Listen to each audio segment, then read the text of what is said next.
Hey everyone, I'm Ingrid Ahumada. Hello folks, I'm Rick Meekins. Join us for the next half hour on Epiphany Off the Cuff, where we will discuss what's going on in the entrepreneurial community.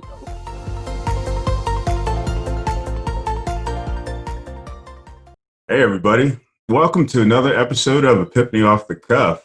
How's everybody doing today? Fantastic. Awesome. How you doing, Ingrid? I'm doing great. Good deal, good deal. Well, I'm doing great, Rick. What about you? I'm doing well. It's beautiful weather, As long as it's beautiful outside, I'm doing great. So today we have another guest. We have Hazel. Hazel's actually part of our team. She's our project manager, but she is an incredible entrepreneur as well, and she's going to have some great stories for us today. Thanks for that. Welcome, Hazel. Hi. Well, thanks for that intro, Rick. And to everybody who's listening to this episode, thank you so much as well. I appreciate your time. Rick and Ingrid, again, thank you for having me on your podcast. So excited to be here. Awesome. Now, don't forget, it is off the cuff, so it's going to be unscripted, so we might have some stuff for you, all right? So brace yourself. Okay.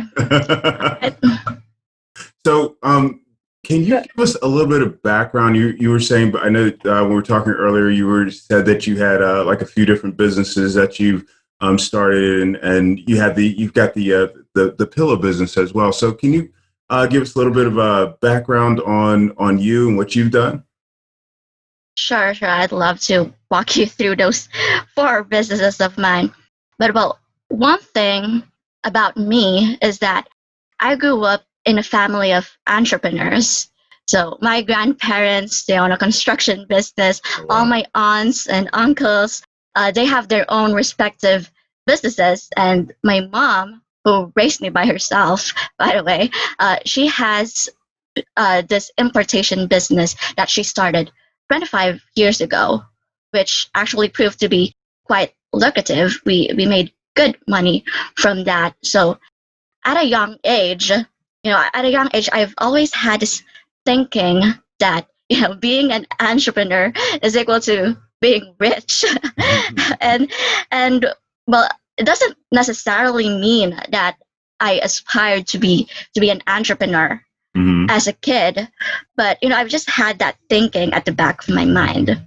And then fast forward to 2012, that was like a pivotal moment in our family, because unfortunately our family business, the importation business, it crashed, and we were all devastated because suddenly there was no revenue coming in, no transactions, no orders, and I just felt really frustrated with myself. I was a senior high school at the time, and I felt powerless to do anything, and I wanted to help my mom, but I couldn't.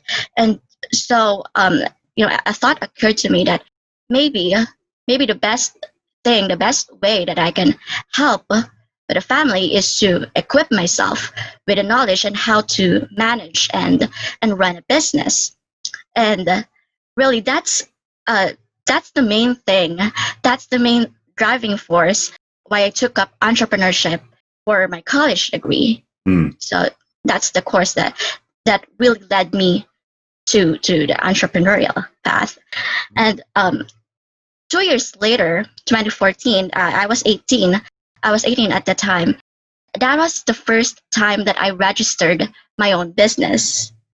I was actually second year in college, but I was already legal enough to register my own business. And so I did that. I took a plunge, and it was in the retail industry. I used to sell printers and office equipment, laptops, etc., to a local government unit near our place. And I actually had a good run with that. I had a good profit margin going. Except I eventually realized that transacting with the government and the politics that involved in it wasn't for me. So I decided to walk away from it. I had a negative experience related to that. So I decided to walk away from it before, dipping my knees in further. So Yeah. So, and then fast forward to 1 year after, I started a manufacturing business with three of my closest friends in college. So that is the pillow business that you were referring to, Rick. So I was actually quite proud of that venture. We used to produce decorative pillows, and I was proud of that venture because we became well known in our campus, and not only that, but we were also exposed on a national level because our university, yeah, our university forced us. Well, not forced. Our university chose us as representatives for this business competition, where a lot of the other candidates were being flown in from other regions. So that was really it was a really exciting phase phase in my life, and it was it was crazy, but it was exciting. And and apart from that, we were also given the opportunity to display our pillows in furniture companies, in shopping malls. So it was very fun. And unfortunately, after 3 years, we had it running 3 years. When we graduated, we collectively decided to not pursue that business because um, individual situations call for different opportunities, and at the time that just made the most sense. And those three of my friends right now, they have a stable career job, and I was the only person who had the most flexible schedule, and I could have kept it going, but I couldn't really see myself. I couldn't envision myself doing it for the next 10 years. So I I moved forward with another venture. On that same year, actually, in that same year, 2017, that was the year I graduated. I started yet another business. This is my third time. So it's a cybersecurity consulting firm, and that's actually quite interesting because the idea occurred to me from a chance encounter with an IT engineer in a social scene. So it's actually like a serendipitous encounter. So I just conversed with him, and he talked about how there is this regulation called Data Privacy Act that is being enforced in the Philippines during that year, and all small to medium to large businesses are all affected.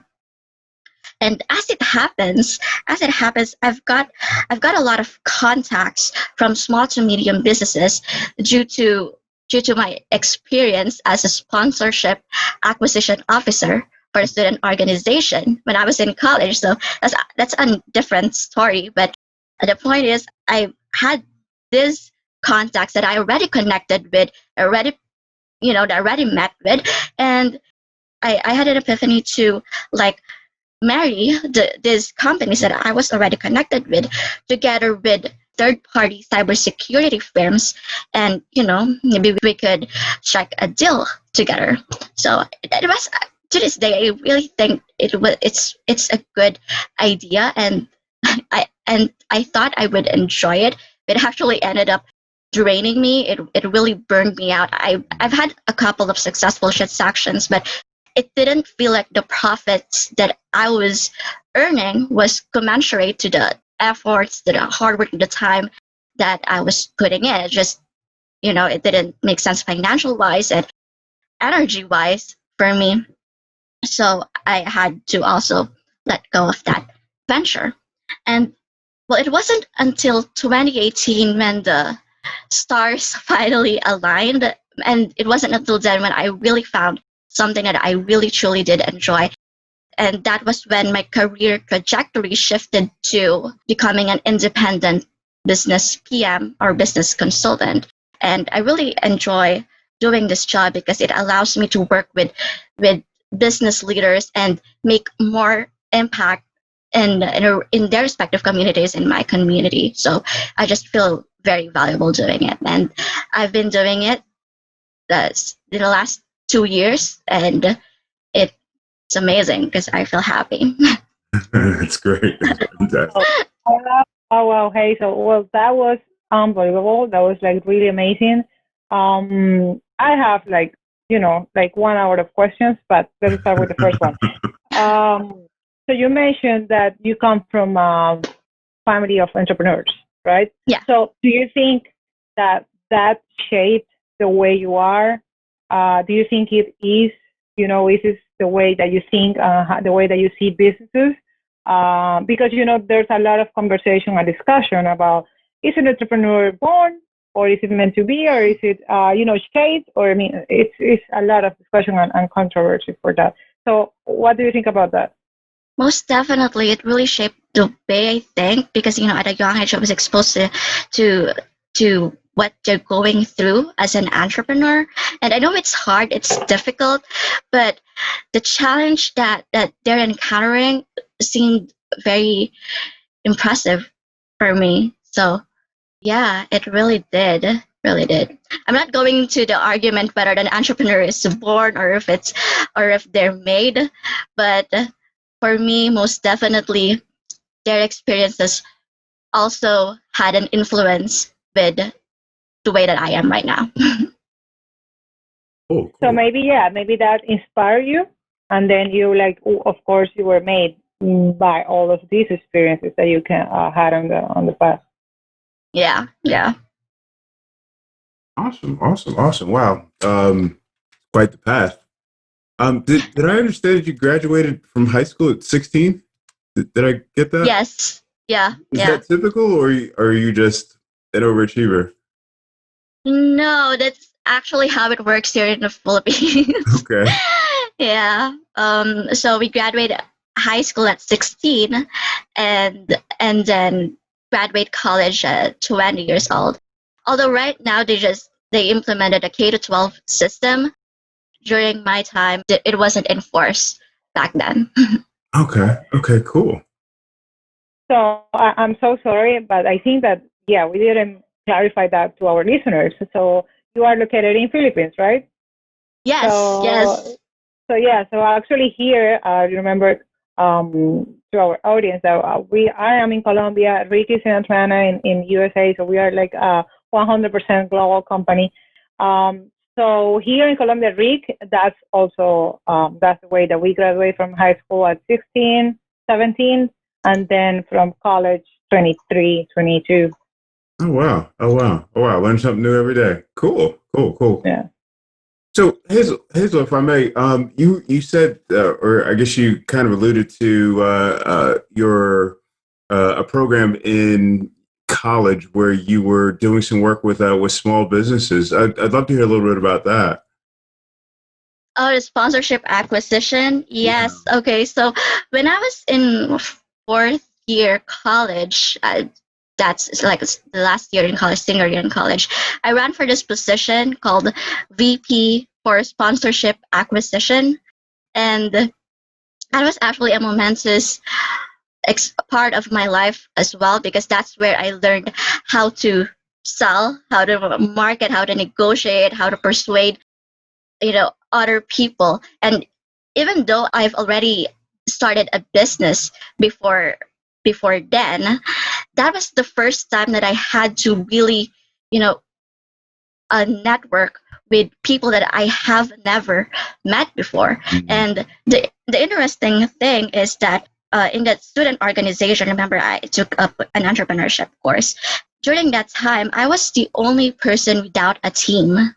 Out of all of us officers, I was the only person without a team. So I only had myself to rely on. I mean, there are slots, but a lot of people are afraid of taking up the challenge of having to do sales, because we all have that, I know we all have that baggage of sales. We don't really want to be that salesperson, shadowing you while you shop for clothes and stuff. We don't really want to be that person in a car dealership where you almost like sense their desperation. And sponsorship acquisition has a connotation where it needs to do sales, and you have got to talk and talk and talk. So I had to do everything. I drafted the proposals. I did a media kit, and I did the connecting. So what I used to do to get sponsors, I had no contacts, absolutely zero contacts. I would research events where I know marketing managers would go. So for example, blogging events. So I would register as a media blogger. I set up a blog site just so I could be qualified as a media blogger. And then I would register myself in those events and then go in those events with my binder of media kits and then talk to every single one of digital marketing managers in that event. So, I would pitch our organization, and I also had this calling cards, and it was actually, it really pushed me outside of my comfort zone. And I think that's a very big part. That's one of the main things that really shaped my skills. That I became more extroverted. I really did come out of my shell, and it was amazing because these are face-to-face experiences. I was able to clinch a lot of contracts, a lot of sponsorship deals. So it was a great motivator for me. The progress was a great motivator for me. It was really fun. So it looks like you also have fun. Yeah, I did.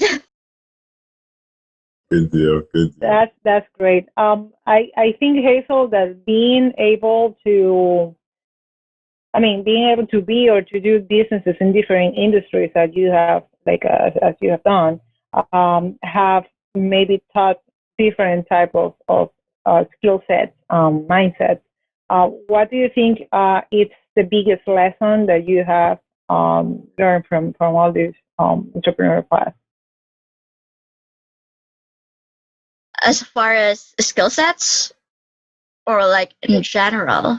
In general, I would say, or maybe let's just split that into two questions. It's like, maybe what is your biggest lesson, and what do you think is the more important skill set or skill that you learn that it helps you now to work? Right.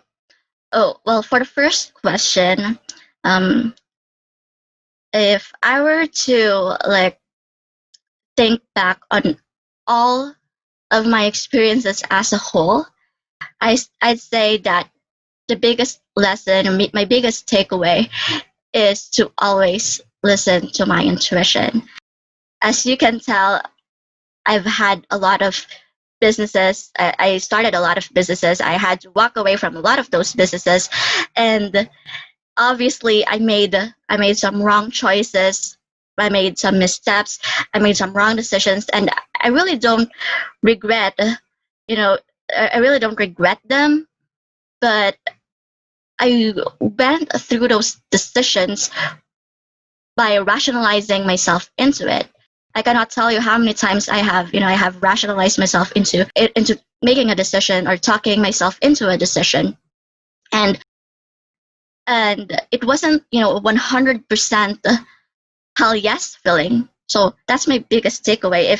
If you're not feeling 100% yes, then make it a solid no, because that means your intuition is telling you that that is not the right path. And this actually makes me remember of a quote that Steve Jobs said.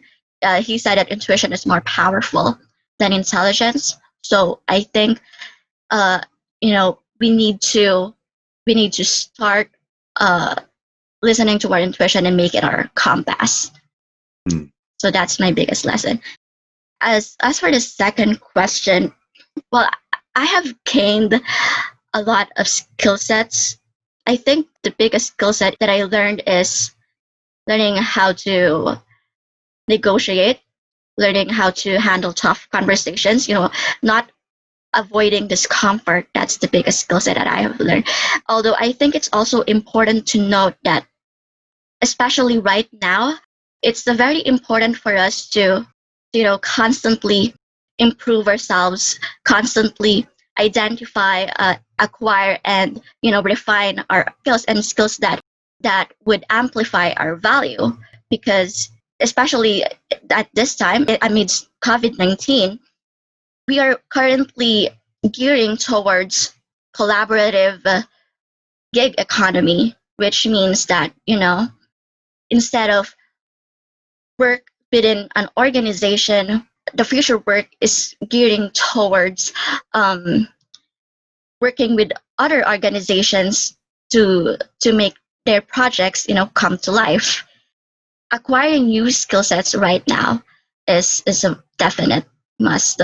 You don't really have to be like a world class copywriter. You don't really have to be a world class graphic designer. You don't have to be a world class project manager. You just need to acquire like above average skills that other organizations, other companies don't have and are willing to pay for. So you would be comfortable knowing that if you lost your job today, if you have to come back to square one by tomorrow, if things go crazy by tomorrow, you would know that you have a holy skill set that you can fall back from, that you have something that you can monetize in demand. So, well, for me in my case, I'm confident to say that, if the world has gone crazy by tomorrow, I would be able to pick myself back up because I have the skills that other companies are looking for. And I think that's the beauty of having an entrepreneurial mindset. That's the gift of having an entrepreneurial mindset. It means constantly evolving, constantly improving yourself. That's sorry to interrupt that. Yeah, that's before you continue, Rick. That's very interesting because entrepreneurial mindset or skill set doesn't always mean that you're like building the next Uber or unicorn or like big startup. It's just one, I think, helping the community and the surrounding, right? And second, just being able, if you're in a part of an organization or an employee or something, you're able to provide new ideas and guide a new maybe business unit or something new to the group that you're working for. So yeah, that's very important. That's very interesting. Yeah, I do. I 100% agree with you. Having an entrepreneurial mindset doesn't mean that you need to be an entrepreneur. Sometimes it means it relates to a person who is working within an organization, but that person having an entrepreneurial mindset, usually that person is like the rock star of the company. They go to meetings on time, and they constantly, they're professional in their work, and they constantly strive to make the company like a better place. So they're more focused on how they do their work versus, just getting monetary compensation for the tasks that they're doing. I think that's the difference. Exactly. Yeah, that's true. Cool. Very cool. Very cool. Yeah, I completely agree. I love when you were saying, about acquiring new skills and, just being ready, because things do happen, and then always being able to identify opportunities to insert yourself into. That's awesome. Mm-hmm.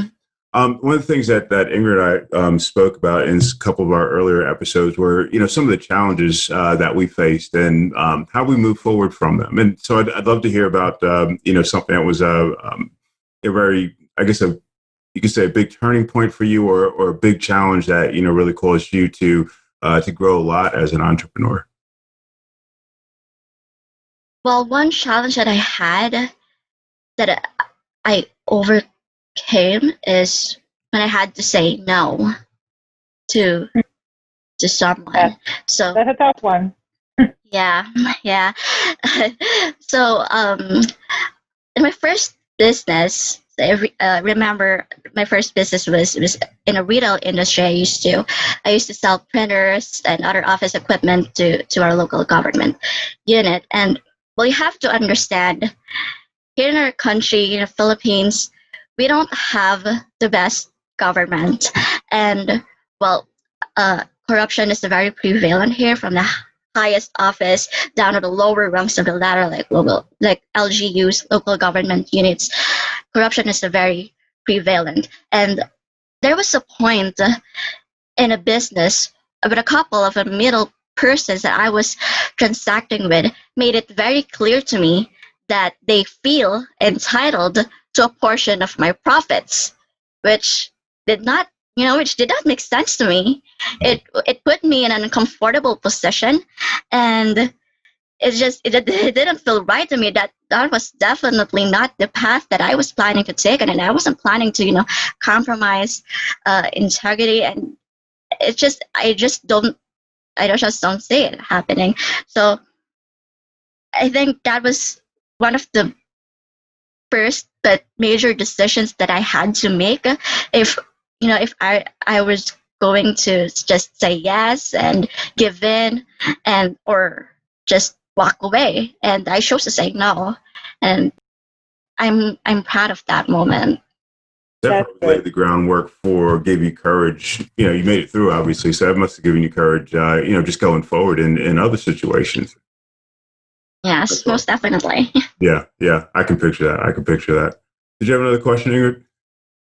Well, more than a question, I must say before my next one is that I really admire what you are, Hazel. You are like I like to say like an ant.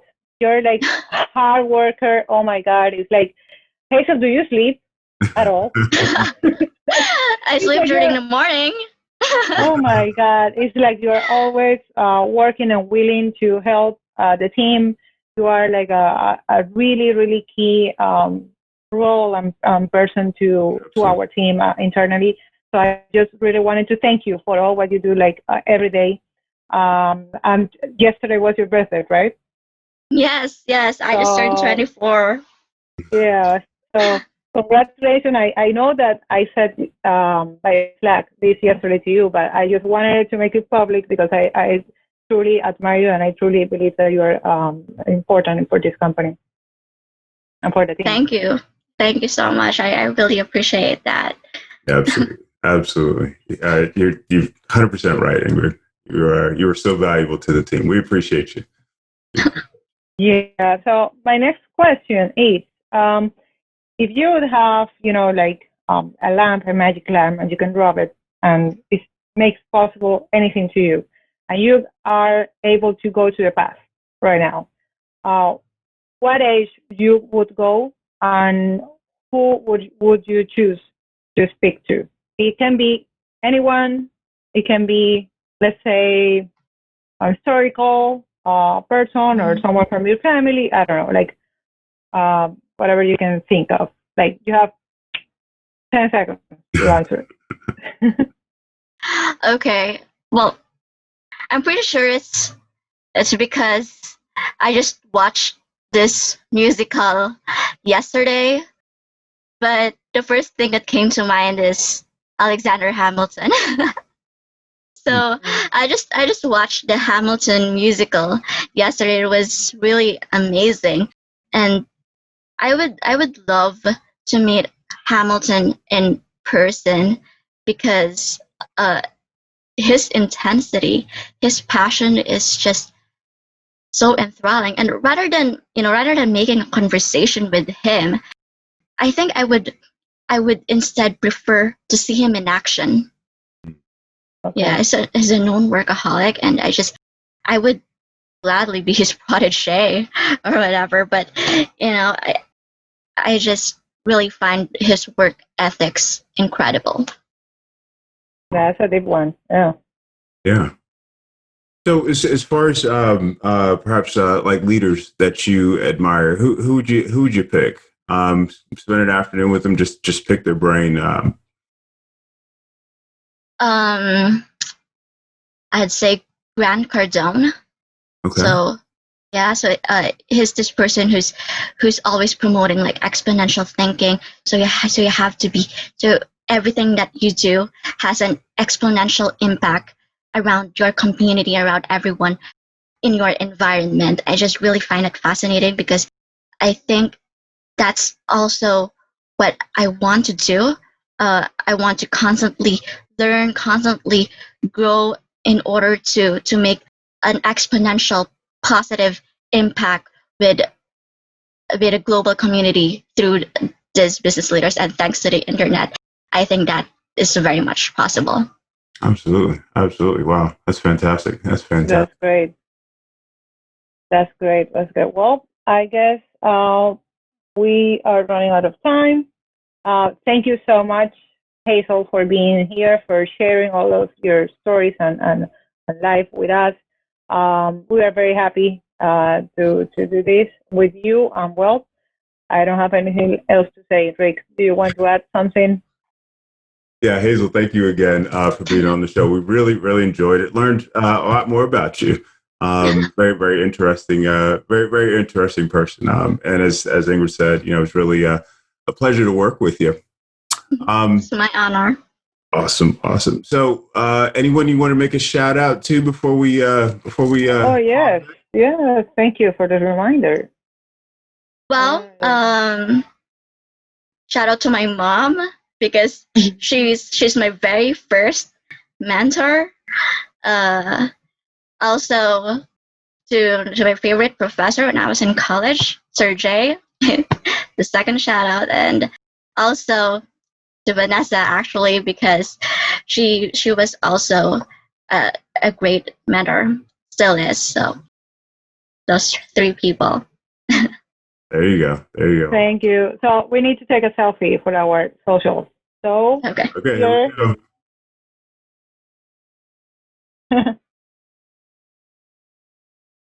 That's awesome. You look small, but that's okay. I already took another one, so you're gonna see it all if you are following us in our social media channels, and if not, please do and subscribe to our podcast. So thank you for listening to us, and thank you for following to all of you. All right, thanks everybody. Bye. Take care. Bye. Well, everyone, thanks for listening to the show. We hope that you've enjoyed it. We would love to hear your feedback or review. If you loved it, drop us a line. Let us know what business topics are on your mind.